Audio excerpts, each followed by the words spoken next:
Today we're going to be talking about right triangle trigonometry. And some of this should look familiar from geometry. So we have angle A. And there are certain sides in this triangle. In relation to angle A, the hypotenuse is always the side that is the longest, and that's opposite of the right angle. And then we have the adjacent side to angle A. The adjacent side is the other side that makes up angle A, but is not the hypotenuse. And then lastly, we have the opposite side to angle A, which is going to be the third side of the triangle, or what angle A opens up to be in our triangle. Now there are certain trig functions, certain trig ratios that I want you to know. You have learned the three on the left in geometry: sine, cosine, and tangent. So in relation to angle theta, that is the Greek letter theta, and it's basically what a lot of mathematicians use for an angle. So the cosine of theta, the sine of theta is the opposite over the hypotenuse. So the opposite side over the hypotenuse. The ratio for cosine is the adjacent over the hypotenuse. Cosine is adjacent over the hypotenuse. And then tangent is the opposite over the adjacent.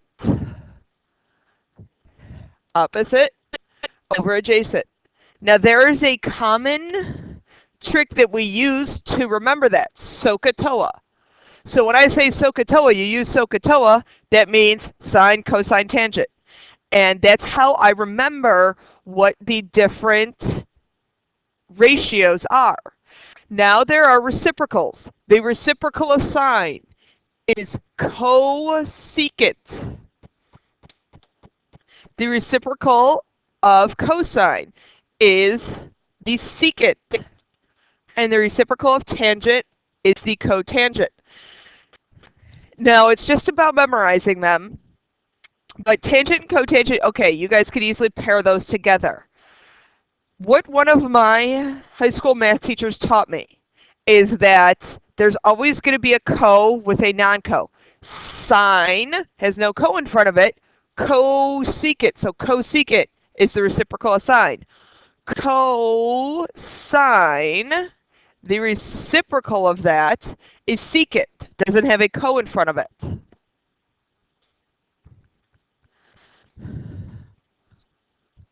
So our first example. Evaluate the 6 trigonometric functions of the angle theta shown in the right triangle. So this is the angle that we're going to be talking about, theta. So we are going to be looking for the sine of theta, what that ratio is, the cosine, and the tangent. Then the cosecant of theta, the secant of theta, and the cotangent of theta. Now, if you set it up in this chart, it makes my life a little bit easier with grading, which I appreciate. But also, you only really have to remember sine, cosine, and tangent, and then just find the reciprocals. Now, we need to find the hypotenuse. To find the hypotenuse, you use your Pythagorean theorem. So the hypotenuse, c squared, 8 squared plus 15 squared is equal to c squared. That ends up being 289 equals c squared. C is going to equal 17. Now this is what we call a Pythagorean triple because all of these side lengths are integers. There's some common Pythagorean triples that when you come to class, they're sitting up on the front of my room, but also some common ones that you might want to remember: 3, 4, 5, 5, 12, 13. These are all integer side lengths for a right triangle. 8, 15, 17. And then multiples therein. So there's, if I multiply the first one by 2, we would get 6, 8, and 10. So again, these are all different possibilities for side lengths in a right triangle. These aren't the only ones. These are just special Pythagorean triples. So now, SOHCAHTOA. SOHCAHTOA. And a lot of my students write that in the top of their tests. Sine is opposite over hypotenuse. Theta is here. The opposite side is 8. The hypotenuse is 17. So the cosecant is the reciprocal of that. The cosine, adjacent over hypotenuse. The adjacent side is 15 over 17. The secant is going to be the reciprocal of that. The tangent is opposite, which is 8, over adjacent, which is 15. Find the reciprocal of that.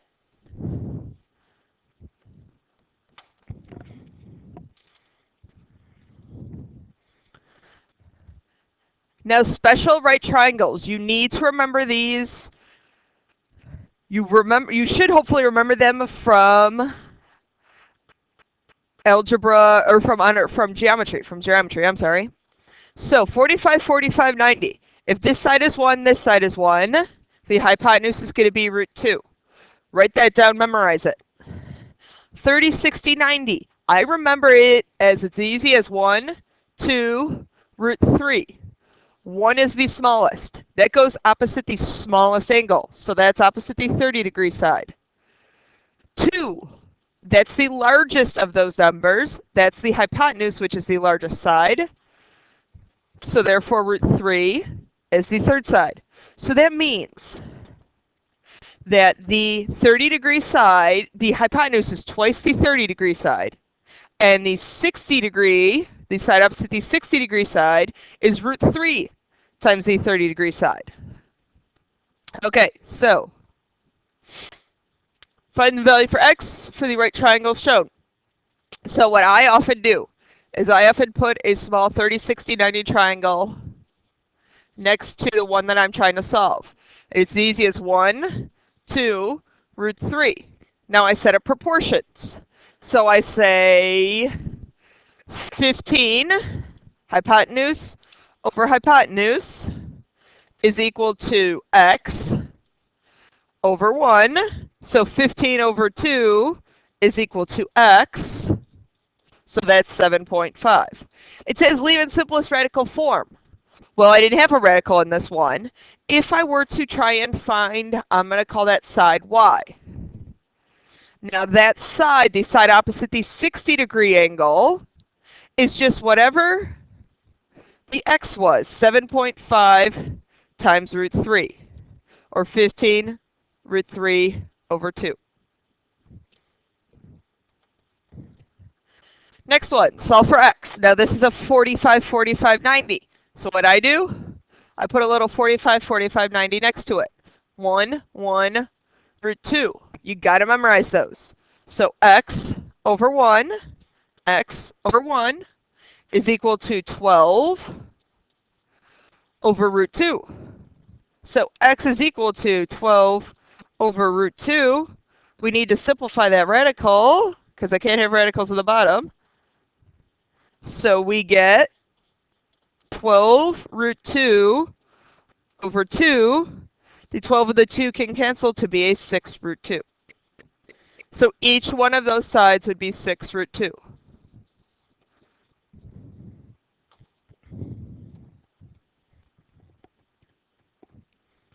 Now find the measure for the angle.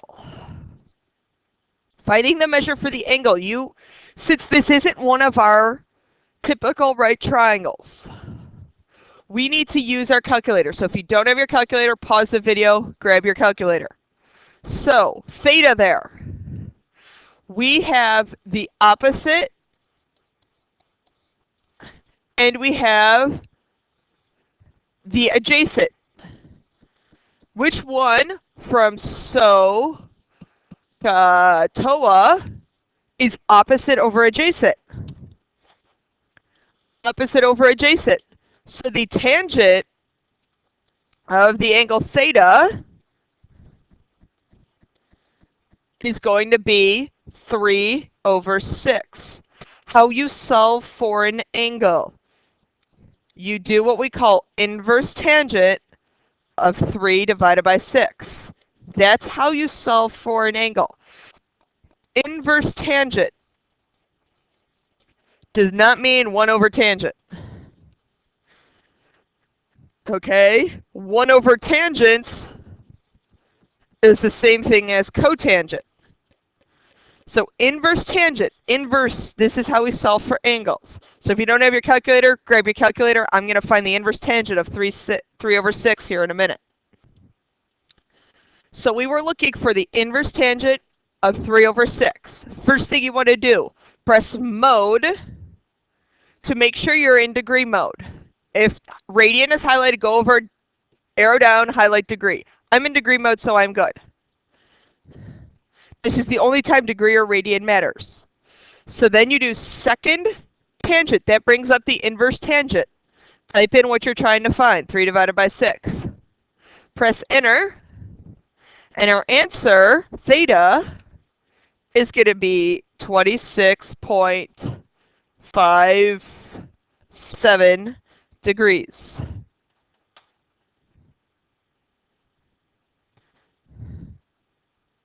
So our theta is 26.57 degrees. Okay, next example. We're flying a kite 4 feet above the ground using 300 feet of line. With a wind at a speed of 40 miles per hour, the angle the kite makes with the ground is 29. How high is the kite flying? So it's going to be helpful for you guys to draw a picture. So you have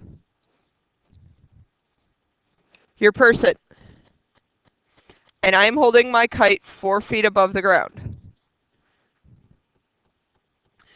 I have 300 feet of the angle it makes with the ground, even though my ground is down here, since they're parallel, this angle is also equal to 29 degrees. I want to know how high the kite is flying, x. So I'm going to find x, and then I'm going to add 4 to it. So to find x, think about what we're given. Opposite over hypotenuse. Well, that's sine. That means the sine of 29 degrees is equal to x over 300. So you have 300 times the sine of 29. So now, check and make sure that 300 sine 29, type that in your calculator. So we were looking for 300 sine 29. 300 times the sine of 29 degrees. We're already in degree mode, so you don't need to check every time. Close the parentheses, because that tells you then that 29 is the only thing that's in as part of your angle. Press enter, 145.44. So x is equal to 145.44, but I need to add this 4 to it because I'm holding it 4 feet above the ground. So that's 149.44 feet. And these types of questions you can't do without a calculator. Next question. An airplane flying at 2,000 feet is headed towards an airport. The airport's landing system sends radar signals from the runway to the airplane at an angle of 5 degrees of elevation. How many miles is the airplane from the runway?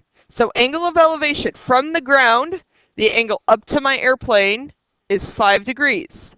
Now the angle of depression, if I was the pilot sitting on the airplane, the angle of depression from my horizontal is equal to the angle of elevation.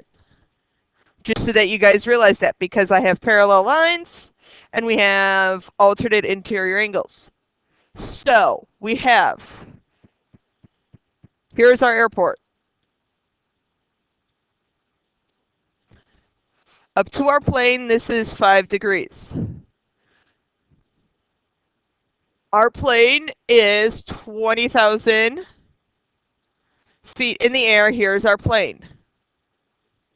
We need to know the number of miles measured along the ground. That means X is the airplane from the runway. So what are we given? Opposite, adjacent, the tangent of 5 degrees is equal to 20,000 over X. So I have X times the tangent of 5 is equal to 20,000. So X equals 20,000 divided by the tangent of 5. Now let me show you guys how to type that in your calculator. Notice what we had. We had 20,000 divided by the tangent of 5 degrees is going to get us our distance along the ground.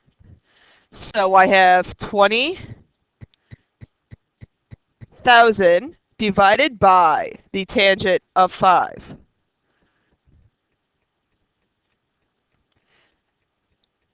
You don't do inverse tangent, okay? You're looking for the tangent of 5 degrees. I press enter, I get 228,601. So let's go back here. This distance along the ground